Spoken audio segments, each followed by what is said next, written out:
Boa noite a todos. Meu nome é Gabriela e é com muita alegria que nós estamos aqui trazendo algumas lembranças e algumas discussões que fazem a gente, de repente, repensar algumas ações, algumas escolhas, com o intuito, inclusive, de valorizar a nossa vida, a nossa encarnação e até o momento que nós estamos vivendo, um momento coletivo de muita limitação, mas que também abre grandes oportunidades para todos nós.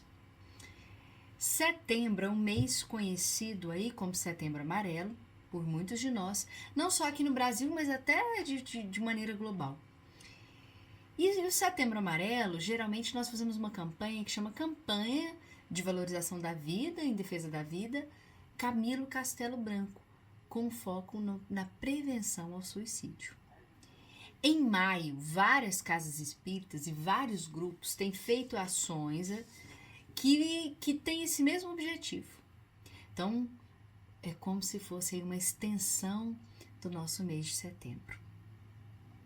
E por que será que a gente tem pensado nisso? Por que a espiritualidade tem se atentado tanto à importância da gente valorizar a vida e até, a gente poder se proteger da ideia do suicídio e de toda a repercussão que vem em torno disso? Bom, eu queria perguntar inclusive para vocês se você conhece alguém na sua família, entre os seus amigos, ou ouviu falar, no seu círculo de conhecidos, que seja aí em Frutal ou onde você estiver nos assistindo, você conhece alguém que já pensou em se matar? Que você saiba? De repente dentro da sua casa, dentro dos seus íntimos, ou então inclusive até que já conseguiu, já se matou? Bom, eu já, infelizmente. Eu já conheci alguns pacientes, alguns conhecidos que tiveram tentativas de autoextermínio e até alguns que de fato consumaram o ato. Quando a gente vive uma situação como essa, é muito difícil até de lidar com a dor de quem fica. E o que me chama a atenção é que no nosso país, diferente até de muitos países da Europa, países até que de repente antes tinham um número muito mais expressivo que o nosso de incidência de suicídio, hoje tem diminuído.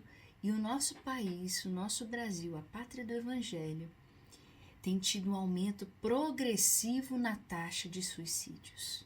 Só para a gente ter uma ideia, nos últimos 25 anos, que é uma parcelinha pequena de tempo, houve um aumento de mais de 30% nos casos que chegam ao nosso conhecimento, ok?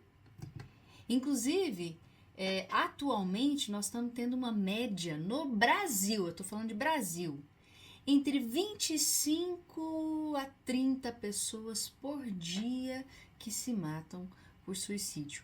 Se a gente for extrapolar essas estatísticas e pensar no mundo, a cada 40 segundos alguém se mata.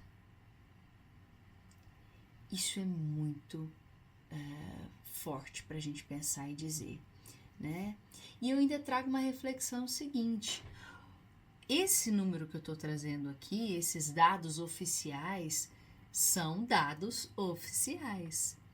Quantas pessoas que muitas vezes chegam no pronto-socorro através de um acidente de carro, ou de alguma outra tragédia que não foi computada e que entra como principal motivo, às vezes, como um acidente, um politrauma, um acidente de carro, ou de repente uma intoxicação por um uso de alguma coisa. Quer dizer, além desse número descoberto, há um número por trás de tudo isso que é subnotificado, né, que não tem como a gente conseguir fazer, de repente, uma validação real do que está acontecendo. E mesmo assim, com um número que, a priori, é oficial, temos tido um crescimento vertiginoso.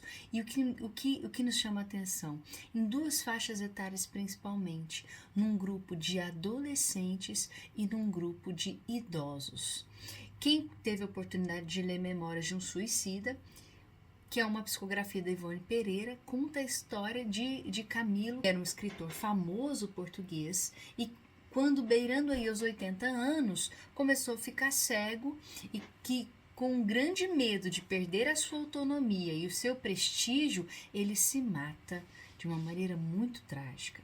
E o pior, depois que ele faz isso, tentando numa ação aí muito baseada numa ilusão, né, de que com a morte ele aliviaria a dor e a angústia que ele estava vivendo.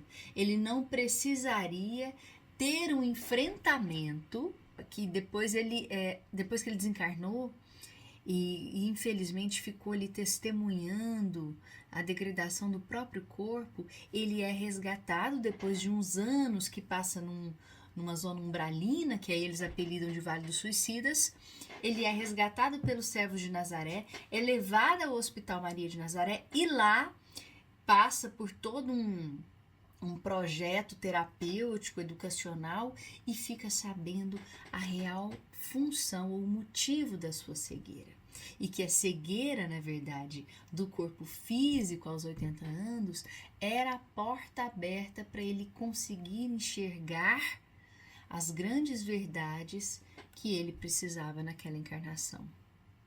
E que talvez por pouco tempo, né, de vivência disso, ele faria um resgate. E que infelizmente, né, pelo seu livre-arbítrio, ele opta por uma tentativa vã de escapar dessa dor.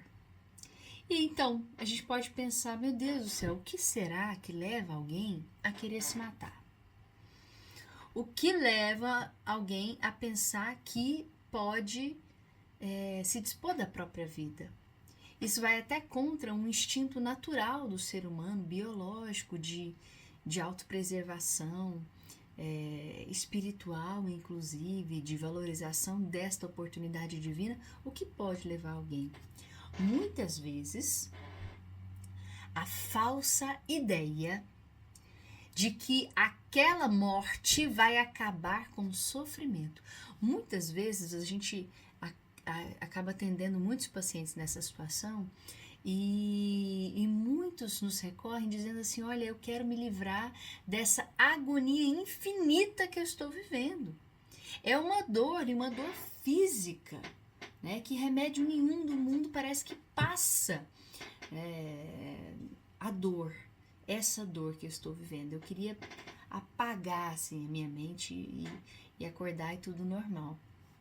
Muitas vezes, o que a pessoa deseja não é se livrar da vida. Ela deseja se livrar do sofrimento, da dor que ela está vivenciando. E eu posso adiantar para todos nós aqui que 90% dos casos de ideação suicida existe um transtorno mental associado. Seja depressão, ansiedade, toque, esquizofrenia, transtorno bipolar, fobia social, não interessa qual. Se eu trato o transtorno mental, muitas vezes eu me livro da dor e do sofrimento mais agudo, e aí a ideia de suicídio se esvai junto com isso. Então nós temos que ter em mente o quê? Que o suicídio, ele é prevenível, certo? Então você pode prevenir o suicídio.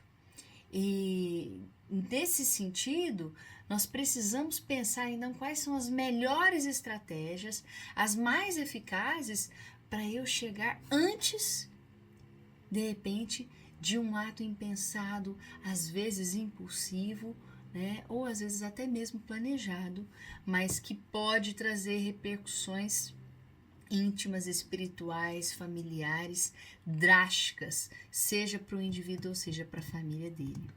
Olha lá, no Evangelho segundo o Espiritismo, tem lá uma passagem no capítulo 5. A certeza de que abreviando seus dias chega precisamente a resultado oposto ao que esperava, que se liberta de um mal para incorrer no mal pior, mais longo e mais terrível. Camilo Castelo Branco, depois que entendeu a situação, que ele não podia, ele nem se livrou da doença em si, do quadro, da dor, da agonia, do sofrimento, e ainda perdeu a possibilidade de agir através do corpo, que era o único veículo que levava ele a algum tipo de transgressão, né? Algum tipo de melhora. E ali ele perdeu essa oportunidade. E que se engana, imaginando que com o matar se vai mais depressa para o céu. Aí o céu no sentido de algum local de paz e tranquilidade, né? Então, dessa maneira, há essa falsa ideia de alívio que tem que ser combatida. Só para a gente ter uma noção de como é que é o cenário atual do comportamento suicida ao longo da vida, a cada 100 habitantes que você pega, geralmente, 17, gente, esse número é muito expressivo, tá? 17 já pensou alguma vez em se matar. Desses, 5 de fato planejam alguma coisa, tá? Qual que é a diferença? E ter ideação suicida, eu penso em me matar algum dia, não sei, eu queria morrer, mas planejar é assim, eu vou fazer isso, aquilo, de maneira pragmática e metódica, montam um plano na cabeça. 3 de fato tentam. E lá no pronto-socorro, geralmente só chega 1. Esse número da notificação que eu contei para vocês é esse 1, às vezes que tentou ou que conseguiu. Então, diante disso, imagine aí que nós estamos olhando para a ponta do iceberg. As nossas ações têm que ser muito amplas para abranger toda uma população de espíritos encarnados e desencarnados que estão em pleno sofrimento. No livro Resposta da Vida, André Luiz coloca assim: Deus é amor e não pune criatura alguma. Então esse sofrimento, que é uma transgressão, né, suicídio, é a única morte de alguma maneira não programada por Deus. É uma transgressão à lei divina. Então Deus vai me punir. Não, Deus é amor, não pune criatura alguma. A própria criatura é que se culpa e se corrige ante os falsos conceitos que alimenta, né, nessa relação com Deus. Ok? Então Deus, ele é amor, ele é misericórdia, ele é bom e justo. E cá pra nós, né, gente? Ainda bem que ele é bom e justo. Porque se fosse só justo, ai de nós, das nossas ações. Muitos já nos questionaram o seguinte: mas todo suicídio ele é provocado por um espírito obsessor? É uma sugestão de um espírito terceiro? Bom, gente, eu posso garantir e afirmar com segurança que sempre há um processo obsessivo. Seja auto-obsessivo ou seja obsessivo de um terceiro espírito. Lá no livro Céu e Inferno, tem exatamente essa pergunta: o espírito obsessor pode realmente levar o obsediado ao suicídio? Ele é categórico. Certamente, pois a obsessão, que de si mesma é já um gênero de provação e pode revestir-se de todas as formas. Mas isso não quer dizer isenção de culpabilidade. O homem dispõe sempre do seu livre-arbítrio e, consequentemente, está em si o ceder ou resistir às sugestões que o submetem. Cada condição, obviamente, proporcional à evolução daquele espírito. Mas, mesmo assim, também a cada um cabe os esforços de vencer essas provações e os enfrentamentos que nós temos, sejam enfrentamentos de cunho íntimo ou até mesmo de uma experiência de um terceiro, de uma influência, né, de um obsessor. O que cabe a nós, então? De repente, o que fazer nesse momento? Bom, primeiro, a gente tem que ter muita ciência de alguns mitos que as pessoas dizem, e eu trouxe apenas alguns aqui para comentar com a gente aqui nesse estudo da noite, para a gente ter clareza pelo menos do que não fazer. E aí depois a posterior eu trago o que fazer. Quando nós estamos diante de uma situação em que de alguma maneira eu acredito que aquela pessoa está desesperada, com desesperança e pensando nisso, é importante perguntar. Não significa que perguntando você vai ter que resolver o problema da pessoa, mas perguntando você abre uma porta para que ela de alguma maneira possa expor essa ideia, possa expor aquilo que ela está pensando e você direcionar para algum tratamento, seja um tratamento médico, psicológico, espiritual, ou seja, tudo junto, ok? Então, a ideia de que se você fala, você está sugestionando, não existe evidência científica nenhuma que você fala assim, ó, fulano, você está pensando em suicídio? Nossa, boa ideia, né? Não tinha pensado nisso. Isso não existe, ok? E outra coisa, aquela ideia de que cão que ladra não morde, se ele tá falando isso, ele não vai acontecer. Eu tive uma paciente, gente, que ela tinha um transtorno mental que na época ninguém entendia, né? E toda semana ela tinha uma tentativa diferente, de uma maneira diferente. Que eu me lembro aqui na minha cabeça, eu lembro dela ter tentado 12 vezes. Infelizmente, na 13ª ela conseguiu. Então, às vezes a gente... eu já escutei, de repente, até alguns colegas subestimando, né? Tentou se matar com esse remedinho aí, 3 gotinhas só. Não interessa o jeito que a pessoa tentou, fez ou como fez. Se houve a intenção, já é um risco. Se houve a ideia, o projeto, já é um risco.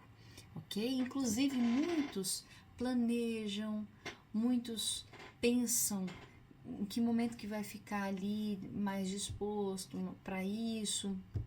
Então, nem sempre é algo impulsivo. Existem os casos que são impulsivos, sem planejamento prévio, que de repente, após um conflito maior, optam por isso. Mas muitos têm planejamento prévio, ok? Bom, quais outros mitos que nós temos que tomar cuidado? Quando a pessoa começa a melhorar do tratamento, isso em especial, por exemplo, no tratamento antidepressivo, de repente a pessoa está muito letárgica, muito lentificada. E quando começa o tratamento, ganha um pouquinho de energia. Aí você fala, ótimo, tá ali, já tá bem. E às vezes a energia que ela ganha pode sim, de repente, tentar alguma coisa. Então nós temos que tomar cuidado. Existe algo que talvez algumas pessoas não sabem, que o comportamento suicida, ele tem uma heredabilidade genética. Como assim? Se eu tenho pai ou mãe, parentes de primeiro grau e que morreram por suicídio, eu tenho mais chances de ter essa ideia, né? Ou até mesmo de tentar de fato. Existem várias explicações para isso, né? Tem um traço genético do comportamento mesmo, e também nós sabemos do processo de obsessão coletiva que algumas famílias sofrem.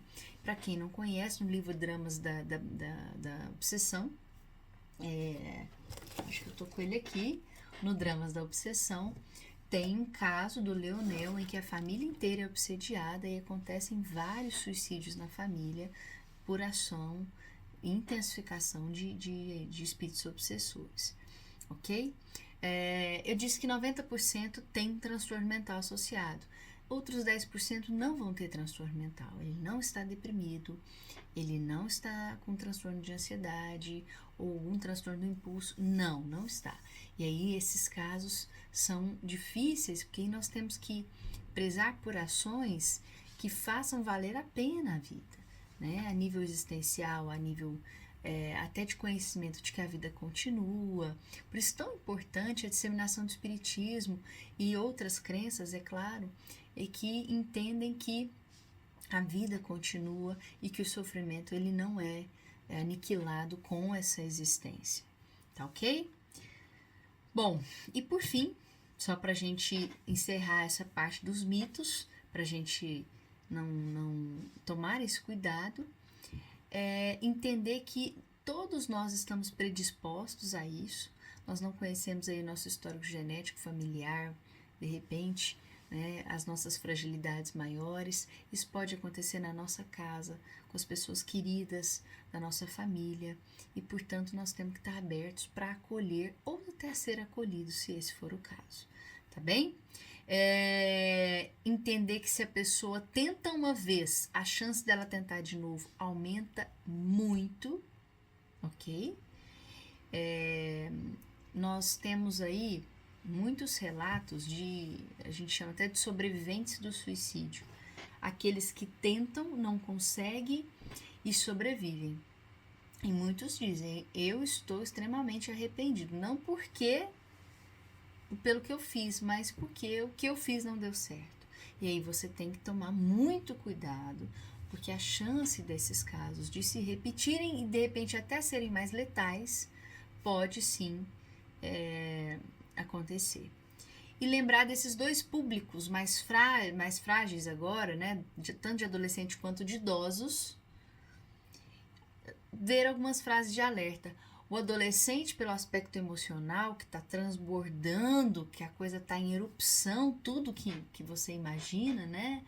No livro Vossos Jovens Profetizarão, do Adeilson Salles, a psicóloga Cecília coloca que tem 4 aspectos basilares do adolescente que predispõem mais a esse tipo de comportamento. A eclosão hormonal, os fatores mediúnicos, a crise de identidade e as vivências, a lembrança das vivências anteriores de outras vidas. É o que predispõe, de repente, até uma fragilidade maior nesse momento. E o idoso, né, pela aceitação de algumas limitações, a própria solidão, e outras repercussões nas alterações de vida. Crianças também se matam, né? São capazes disso, mesmo porque de repente não sabem exatamente o que estão fazendo, mas podem sim, de fato, cumprir o ato, ok? E aí ficamos aqui numa reflexão, né, gente? Será que tratamento medicamentoso vai ser importante? Muitas vezes sim, tá? Muitas vezes necessário. Mas ele é suficiente? Muitas vezes não. Então nós temos que pensar de maneira global o que fazer diante de tudo isso que nós vimos, diante dos mitos, como conduzir. Então, gente, nós temos que ter empatia, ouvir, ter tranquilidade, ter calma, não desvalorizar a dor do outro. Ah, mas eu no seu lugar eu faria assim, assim, assado. Você não vive a vida do outro, né? Se fosse viver a vida do outro, você tinha encarnado naquela situação. Não vive aquela situação. Mesmo que você é irmão do outro ou vive na mesma casa, você não tem as mesmas ferramentas emocionais que o outro, né? Então, são 2 espíritos diferentes. Temos sim que entender qual é o risco, buscar por ajuda, perguntar se já tentou, se está pensando, ver outras alternativas, né, além daquilo ali. Porque senão, de fato, nós não vamos conseguir ajudar. Entender, né, que, de alguma maneira, independente, inclusive, até da religião, propor um tratamento espiritual. Propor um tratamento espiritual para os espíritas, propor um tratamento espiritual, inclusive, para pessoas de outras religiões, tá bem? De repente ele não é espírita, mas ele segue ali algo dentro da igreja, do templo dele. Propor uma terapia espiritual, já que a dor e o sofrimento são inerentes ali, são oriundos do espírito, que vão repercutir até depois de uma forma biológica, sim, em alterações do corpo físico. Muito bem, mas Gabriela, e aquelas pessoas que de repente até não estão pensando em se matar, mas estão extremamente satisfeitos com a vida? Por exemplo, assim, às vezes eu escuto assim, eu não queria me matar, mas se Deus pudesse me levar, ou, né, eu não queria provocar nada para minha morte, mas se eu pudesse sair caminhando assim, andando e sumir, às vezes a gente escuta isso, porque estão muitas vezes insatisfeitas com a sua vida. Fala assim, a felicidade não é desse mundo mesmo, deixa pra próxima, então. Mas, poxa, e a parcela que cabe a esse mundo? E a parcela que cabe a você? O que você tá fazendo disso? Tem um livro muito bacana, que quem gosta dessa área, da linha da psicologia positiva, que chama Felicidade Autêntica. E ele estuda cientificamente o que traz felicidade para as pessoas. E nós estamos falando dessa vida mesmo, viu, gente? Na Terra. E é tão bacana que eles trazem coisas que o próprio Espiritismo vem já batendo na tecla já há alguns anos, mas de repente de uma maneira mais pragmática, metódica, como fazer, como ser mais feliz. O que fazer a gente já sabe. Reforma íntima, oração, trabalho no bem, mas como fazer isso? O Seligman, que é um dos autores desse livro, falam que tem 2 fatores que têm impacto positivo em aumentando a sensação de bem-estar e satisfação com a vida. Quais são esses 2 fatores? Gratidão e perdão. Notem aí que em nenhum momento ele falou ter uma conta mais recheada no banco, o carro do ano, não. A família perfeita, não. E ele não tem nenhum cunho religioso. Convido para quem quiser procurar, tem até em PDF esse livro, Felicidade Autêntica. Gratidão e perdão, comprovado cientificamente que nos deixa mais felizes. Olha só. Como praticar gratidão e perdão, acho que é assunto para um outro estudo por causa do nosso tempo.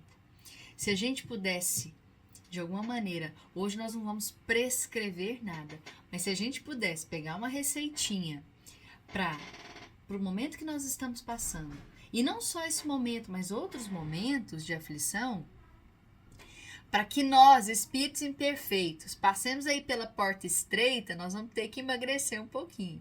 Então aí, um livro de receitas fitness para o espírito, né?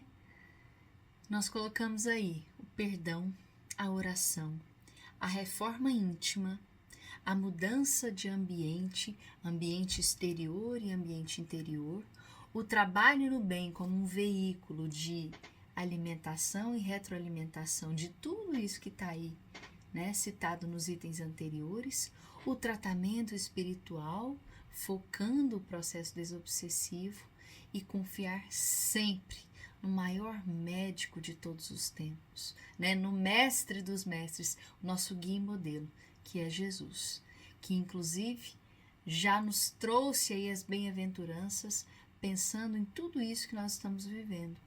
Bem-aventurados os aflitos, porque serão consolados. Que Jesus nos abençoe, que todos possamos ter uma boa noite e que, de alguma maneira, possamos ter estratégias para aumentar a nossa satisfação com a vida, né, e também de reforma íntima para a nossa jornada espiritual. Que assim seja.